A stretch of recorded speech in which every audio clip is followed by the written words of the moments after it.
Hi ವೀಕ್ಷಕರೇ, welcome to ಪವಿತ್ರ ಪಾಕಶಾಲೆ.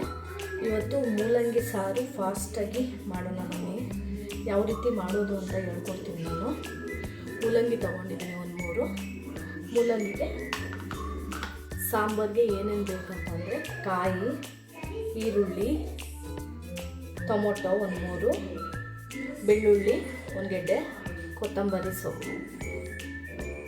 ಇವಾಗ ಒಂದು ಜಾರ್ ತೊಗೊಂಡಿದ್ದೀನಿ. ಜಾರ್ಗೆ ಟೊಮೊಟೊ 3, ಈರುಳ್ಳಿ, ಬೆಳ್ಳುಳ್ಳಿ, ಕಾಯಿ, ಕೊತ್ತಂಬರಿ ಸೊಪ್ಪು ಇಷ್ಟು ಹಾಕ್ಕೊತಾ ಇದ್ದೀನಿ. ಹಾಕ್ಕೊಂಡ್ಬಿಟ್ಟು ಇದಕ್ಕೆ ಇವಾಗ 2 ಸ್ಪೂನು ಧನಿಯಾ ಪೌಡರ್, 2 ಸ್ಪೂನ್ ಹಾಕ್ತಾಯಿದ್ದೀನಿ ಧನಿಯಾ ಪೌಡರ್. ಆಮೇಲೆ ಚಿಲ್ಲಿ ಪೌಡರ್ 1.5 ಸ್ಪೂನ್ ಹಾಕ್ಬಿಟ್ಟು 1 ಗ್ಲಾಸ್ ನೀರು ಹಾಕ್ತಾಯಿದ್ದೀನಿ. 1 ಗ್ಲಾಸ್ ಹಾಕ್ಕೊಳ್ಳಿ ನೀರು. ಹಾಕ್ಕೊಂಬಿಟ್ಟು ಇದನ್ನು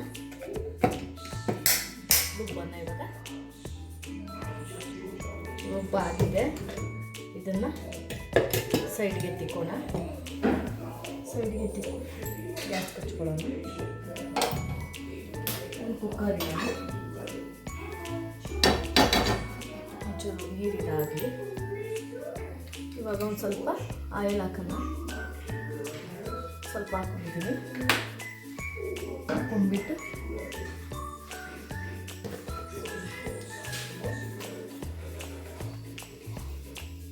ಸಾಸಿವೆ ಹಾಕ್ತಿದ್ದೀನಿ. ಸ್ವಲ್ಪ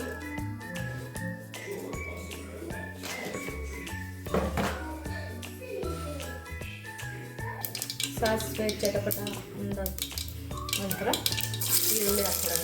ಒಂದು ಅರ್ಧ ಕಟ್ ಮಾಡ್ಕೊಂಡಿದ್ದೀನಿ ಈರುಳ್ಳಿ, ಕರಿಬೇವು ಒಂಚೂರು ಫ್ರೈ ಆಗಲಿ. ಒಂದು ಸೆಕೆಂಡ್ ಫ್ರೈ ಆಗ್ಬೋದು.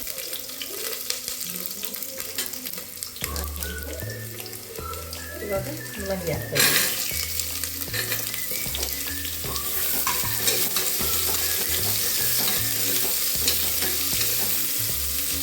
ಫಾಸ್ಟಾಗಿ ಮಾಡ್ಬೋದು, ಬೇಗ ಆಗುತ್ತೆ.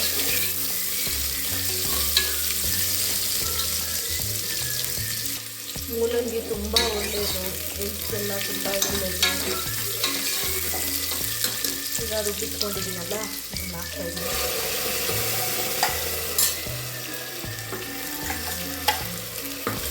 ಮಸಾಲೆ ಫ್ರೈ ಮಾಡಿರುತ್ತೆ. ಮೂಲಂಗಿ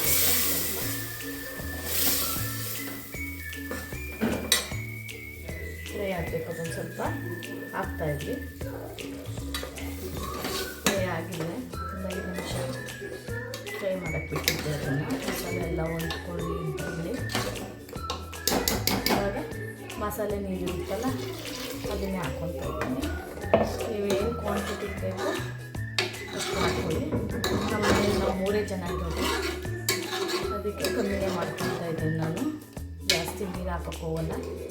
ಗಟ್ಟಿ ಇದ್ದರೆ ತುಂಬ ಚೆನ್ನಾಗಿರುತ್ತೆ. ಇವಾಗ ಬೇಳೆ ತೊಳೆದಿಟ್ಕೊಂಡಿದ್ದೆ, ಬೇಳೆ ಹಾಕ್ತಾಯಿದ್ದೀನಿ.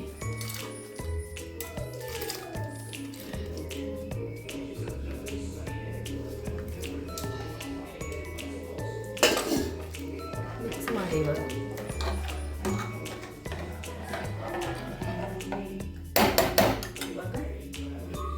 ರುಚಿಗೆ ತಕ್ಕಷ್ಟು ನಿಮಗೆ ಎಷ್ಟು ಬೇಕು ಅಷ್ಟು